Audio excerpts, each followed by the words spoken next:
Bismillahirrahmanirrahim. Given fx equals to 1 over third x minus 1. If x change from 5 to 5.03, estimate the value of f 5.03 using differentials. Okay. Give your answer correct to 3 decimal places. Okay. So first, untuk kita solve soalan yang ni, kita boleh check dulu guna calculator kalau dalam final exam. Tapi kalau awak solve dekat hostel ke ataupun dalam kelas ke, awak boleh check guna simbol lab. Kalau guna simbol lab, jawapannya macam mana cara nak check jawapan. Masukkan nilai untuk fx yang ni, untuk x yang ni kita gantikan dengan 5.03. So we have 1 over square root of 5.03 minus 1. Okay. And then you press enter, dapatlah final answer 0.49813 something. Okay, oleh sebab jawapan nak dalam 3 decimal places means that final answer you adalah 0.498. Okay. Okay, so first awak check dulu jawapan. Kalau dalam exam, Dewan Exam, awak tak boleh guna laptop ataupun handphone. So awak kena check guna calculator lah. Okay. Okay, so when we use differential to estimate, kita ada 4 steps. Okay. First step, we need to find x, x0 and delta x. Okay. Step 2, find fx and the value of fs0. Step 3, find f prime x and the value of f prime x0. And last kali step 4, we can estimate, okay, or approximate using formula fx0 plus delta x approximate to fx0 plus f prime x0 times delta x. Okay. Okay, so kita follow je 4 step yang ni. Okay, from step 1 ni kita kena cari dulu x, x0 and delta x. Okay, how to find x, x0 and delta x? Okay, kita tengok dulu definition ni. Apa dia x? X tu adalah the given decimal numbers. Okay, so untuk step 1 ni, x kita adalah, okay, awak refer decimal numbers yang ada dekat dalam soalan ni adalah 5.03. So means that kita punya x adalah 5.03 sebab ini adalah nilai desimal yang diberi dalam soalan. Okay. Okay, and then kita perlu cari x0. Okay, x0 tu apa? Nearest whole numbers. Bermaksud kita bundarkan 5.03 ni kepada nombor bulat yang terhampir. Yang paling hampir nombor bulatnya adalah 5 ya, bukannya 6. Okay, sebabnya perpuluhan kat sini kecil. Okay, less than 0.05. Okay, jadi bila kita bundarkan tinggal 5 saja. Okay, nearest whole numbers. Okay, and then dari nilai x dan nilai x0 ni kita perlu cari delta x. Delta x tu ialah small change. Okay, perubahan kecil yang nilainya bentuk desimal between -1 to +1. Okay, macam mana cara nak cari delta x? Okay, formulanya adalah x minus x0. Okay, x kita adalah 5.03 minus x0 kita adalah 5. So, tolakkan saja, dapatlah jawapan positif 0.03. Nilai delta x ni boleh positif dan boleh negatif. Okay, bergantung kepada nilai yang kita tolakkan ni. Okay. Okay, lepas tu, kita settle step 1 dah cari x, x0 and delta x. Okay, kita sambung pula dengan step 2. Step 2, we need to find fx and the value of fx0.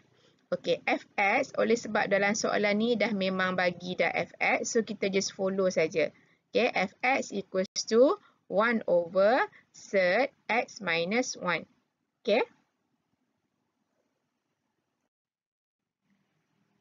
Next, we need to find the value of fs0. Okay, how to find the value of fs0? Okay, fs0 ni, x0 ni kita gantikan dengan 5. So, means that we need to find f5. Kalau fx tadi, kita ada 1 over third x minus 1. So kalau F5 maksudnya 1 over cert, kita replace x dengan 5 and then minus 1. Dan kita solve je macam biasa. So equals to 1 over square root of 4. Square root of 4 boleh solve dapat nombor bulat. So means that atas dia 1 and then over 2. So untuk step yang 2 ni kita dah dapat nilai Fs0 equals to half. Okay. Dan kita continue dengan step 3. Find f prime x and the value of f prime x0. So how to find f prime x? Okay, caranya kita ambil dari fx tadi. Okay. Sekarang x-nya duduk dalam cert dan duduk di sebelah bawah. So kita kena bawa naik atas dulu. Dia akan jadi in bracket x minus 1 to the power of negative half. Okay, kenapa kuasa negatif? Sebab asalnya di bawah guna properties of indices, naik atas jadi kuasa negatif. Setengah ni sebab cert. Okay, bila tukar cert dalam eksponen dia akan jadi half. Okay, and then negatif ni sebab yang bawah pindah naik atas, so jadi negatif. Okay, so dah dapat bentuk eksponen bagi fx, barulah kita boleh differentiate. Differentiate fx dapat f prime x. Macam mana cara untuk kita differentiate? Ada bracket, ada kuasa any value. Positif ke, negatif ke, fraction ke. Okey, so caranya ialah kita kena guna generalized power rule. Macam mana step untuk generalized power rule? Caranya ialah mula-mula kuasa pindah ke depan. Kuasa adalah negative half. You move ke depan and then copy dalam bracket. Dalam bracket we have x minus 1. And then kuasa yang asal tadi kita kena tolakkan dengan 1. So negative half minus 1 dapat negative 3 over 2. Sebelahnya ada lagi kena darab dengan differentiate yang dalam bracket. Tapi kalau kita differentiate x dapat 1. Okay. Differentiate constant dapat 0 means 1 minus 0 equals to 1. So darab dengan 1 dia tak ada effect. Jadi tak perlu tulis pun tak apa. Okay. Okey, lepas dah dapat f prime x tadi, kita perlu cari nilai f prime x0. Macam mana nak cari nilai f prime x0? Okey, caranya ialah x0 ni kita gantikan dengan 5.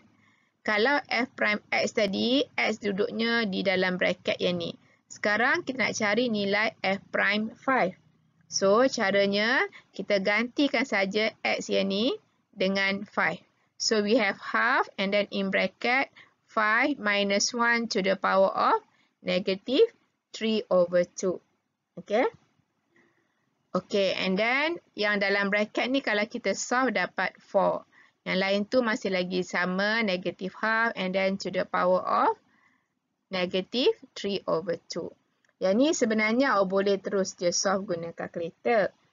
Okay, cumanya kalau kita nak avoid bentuk desimal, okay, biasanya nilai f prime x0 dengan nilai f x0 ni kita jangan nyatakan dalam desimal ya, supaya jawapan akhir kita dapat sama seperti calculator. Okay, so untuk 4 ni macam mana cara awak nak solve? Awak boleh tukar dulu kepada 2 squared. Kenapa? Sebab using properties of indices, kalau ada kuasa lagi, kita perlu darabkan kuasa. So sekarang kita ada negative half and then times 2 squared and then to the power of negative 3 over 2. Okey, yang kuasa lagi ni kita perlu darabkan. So bila 2 times negative 3 over 2, kita boleh potong 2 ni dengan 2 yang bawah ni. So akan tinggal negative half, yang ni tinggal 2 sahaja and then to the power of negative 3. Okay. And then saya sambung kat bawah ni. So kita akan dapat negative half times, okay, yang ni kuasa 2 kuasa negative 3 using properties of indices dapat 1 over 2 cube and 2 cube adalah 8. Sebab itulah dapat 1 over 8. So ini kita solve saja macam biasa. So dapatlah jawapan negative 1 over 16. Okay. Perhatikan jawapan untuk f prime x0 dan jawapan untuk f x0 jangan nyatakan dalam bentuk desimal, okay, supaya jawapan kita lebih tepat bila kita masukkan dalam formula. Okay. I mean lebih tepat bila kita compare dengan calculator. Okay. Next, kita sambung dengan step terakhir, we can estimate. Okay. Kita boleh estimate menggunakan formula yang ni. Okay. F S naught plus delta X approximate to F S naught plus F prime X naught times delta X. Okay, sebenarnya yang belah kiri ni merupakan soalan. Soalan yang kita nak cari ialah estimate the value of F 5.03.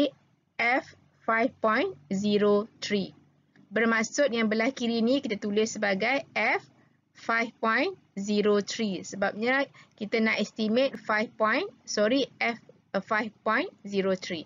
Okay. Dan kita gantikan Fs naught. Fs naught tadi adalah half plus F prime S naught adalah negative 1/16.